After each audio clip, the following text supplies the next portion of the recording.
بسم اللہ الرحمن الرحیم الحمد للہ رب العالمین والصلاة والسلام علی سید الانبیاء والمرسلین۔ کتاب اللباس سے ہم احادیث مبارکہ پڑھ رہے ہیں جس میں خوشبو کا ذکر ہے۔ چونکہ خوشبو بھی بدن پر اور لباس پر استعمال کی جاتی ہے، اس لیے امام بخاری رحمۃ اللہ تعالیٰ علیہ خوشبو کے متعلق کتاب اللباس میں احادیث لے کر کے آئے۔ حضرت ام المومنین اما عائشہ صدیقہ رضی اللہ تعالیٰ عنہ بیان فرماتی ہیں کہ رسول اللہ صلی اللہ تعالیٰ علیہ وآلہ وسلم کو احرام باندھتے وقت یا احرام باندھنے سے قبل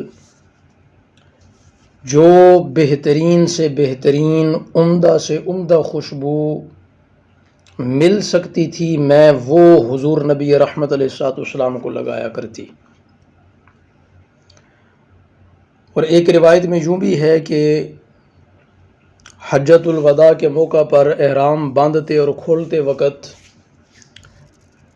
حضرت ام المومنین اما عائشہ صدیقہ رضی اللہ تعالی عنہا فرماتی ہیں کہ میں حضور علیہ الصلوۃ والسلام کو زریرہ نامی جو خوشبو ہے وہ لگایا کرتی تھی، اور یہ وہ خوشبو ہے جو چند خوشبوؤں کو ملا کر تیار کی جاتی ہے، اور یہ بڑی عمدہ خوشبو ہوتی ہے۔ اور اسی طرح ایک اور حدیث پاک جس میں حضرت ام المومنین اما عائشہ صدیقہ رضی اللہ تعالی عنہا اسی مفہوم کی بات بیان فرماتی ہیں۔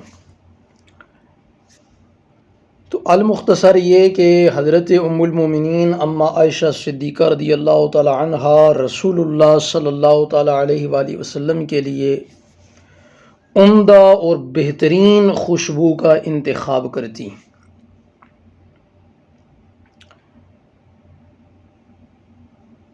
تو اس پر امام ابن حجر عسقلانی رحمۃ اللہ تعالی علیہ بڑی خوبصورت بات لکھتے ہیں کہ اگر بہترین خوشبو آپ کے پاس موجود ہو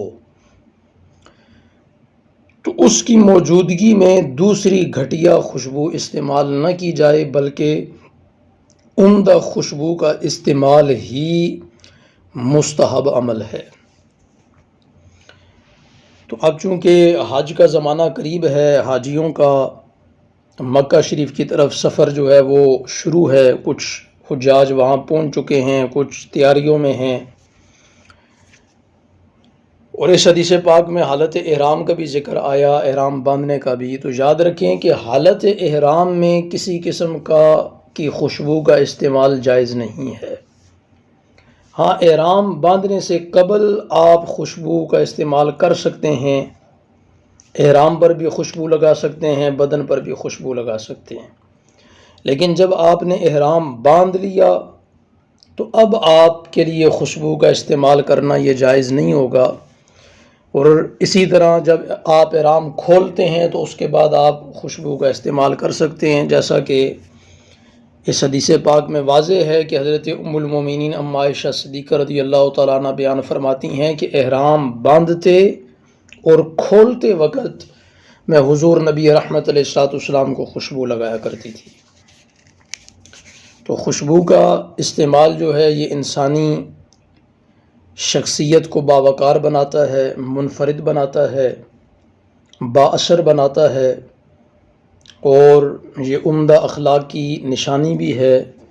اللہ رب العزت ہمیں بہترین خوشبو کا استعمال رسول اللہ صلی اللہ تعالیٰ علیہ وآلہ وسلم کی سنت سمجھتے ہوئے استعمال کرنے کی توفیق عطا فرمائے۔ اور پھر اس حدیث پاک میں ایک لطیف اشارہ یہ بھی موجود ہے کہ بیویاں جو ہیں وہ اپنے شوہروں کے بناؤ سنگھار میں عمدہ خوشبو کا انتخاب کر کے ان کو بہترین تحفہ پیش کر سکتی ہیں۔ اللہ رب العزت سمجھنے کی اور عمل کرنے کی توفیق عطا فرمائے۔ وآخر دعوانا ان الحمد للہ رب العالمین۔